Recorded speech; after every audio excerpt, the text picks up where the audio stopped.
ಇವತ್ತಿನ ಕಾರ್ಯಕ್ರಮ ಅದು ಒಂದು ದಿವಸದ ಬ್ಯಾರಿಕೂಟ ಮಾತ್ರ ಅಲ್ಲ. ಇವತ್ತಿನ ಕಾರ್ಯಕ್ರಮ ಅದು ಬ್ಯಾರಿ ಸಮುದಾಯದ ಸಂಸ್ಕೃತಿ ಏನಿದೆ, ಪರಂಪರೆ ಏನಿದೆ, ಆಚಾರ ಏನಿದೆ, ವಿಚಾರ ಏನಿದೆ, ಸಂಸ್ಕೃತ ಕಾರ್ಯಕ್ರಮ ಏನಿದೆ ಅದನ್ನು ಬಹಳ ಅರ್ಥಪೂರ್ಣವಾಗಿ ಸಂತೋಷದಲ್ಲಿ ಆಚರಿಸುವ ಜೊತೆಯಲ್ಲಿ ಎಲ್ಲ ನಮ್ಮ ಸಂಸ್ಕೃತಿ ಮತ್ತು ಪರಂಪರೆಯನ್ನು ಯುವ ಜನಾಂಗ ವಿದ್ಯಾರ್ಥಿ ಸಮುದಾಯ ಮಾತ್ರ ಅಲ್ಲ, ಮುಂದಿನ ಪೀಳಿಗೆಗೆ ವರ್ಗಾಯಿಸುವಂಥ ಒಂದು ಟ್ರಾನ್ಸ್ಫಾರ್ಮೇಷನ್ ಪ್ರೋಗ್ರಾಮ್ ಅಂತ ನಾನು ಹೇಳಲಿಕ್ಕೆ ನಾನು ಇವತ್ತು ಬಯಸುವಂಥದ್ದು. ದುಡಿಮೆಗೆ ವಿಶೇಷವಾಗಿ ಆ ಒಂದು ಶಕ್ತಿ ಇರುವಂಥ ಸಮುದಾಯ ಅಂತ ಹೇಳಿದರೆ ಅದು ಬ್ಯಾರಿ ಸಮುದಾಯ ಅಂತ ಹೇಳಲಿಕ್ಕೆ ಬಯಸ್ತೇನೆ. ಬೇರೆಯವರು ಓದಿ ಬಿಸಾಡಿದಂಥ ಪೇಪರನ್ನು ಹೆಕ್ಕಿ ಅದನ್ನು ಬಹುಶಃ ಇವತ್ತು ಮಾರಿ ಜೀವನ ಮಾಡಿ ನನ್ನ ಮಗನನ್ನು ಡಾಕ್ಟರ್ ಇಂಜಿನಿಯರ್ ಮಾಡುವಂಥ ಇತಿಹಾಸ ಇದೆ.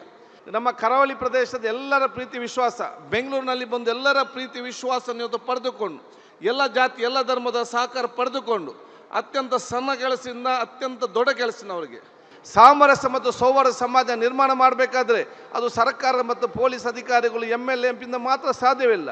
ನೀವೆಲ್ಲರೂ ಕೂಡ ಪ್ರತಿಯೊಬ್ಬರು ಕೂಡ ಎದ್ದು ನಿಂತು ಭುಜಕ್ಕೆ ಭುಜ ಕೊಟ್ಟು ನಮಗೆ ಪ್ರೀತಿಯ ಸೌಹಾರ್ದ ಸಾಮರಸ್ಯ ಸಮಾಜ ಕಟ್ಟಬೇಕಂತೇಳಿ ನೀವೆಲ್ಲರೂ ಕೂಡ ಕೈ ಜೋಡಿಸಿದ ಯಶಸ್ವಿ ಆಗ್ತದೆ. ಆ ಕೈಯನ್ನು ತಾವೆಲ್ಲ ಕೊಡಬೇಕಂತ ನಾನು ಕೂಡ ಹೇಳಲಿಕ್ಕೆ ನಾನು ಬಯಸಿ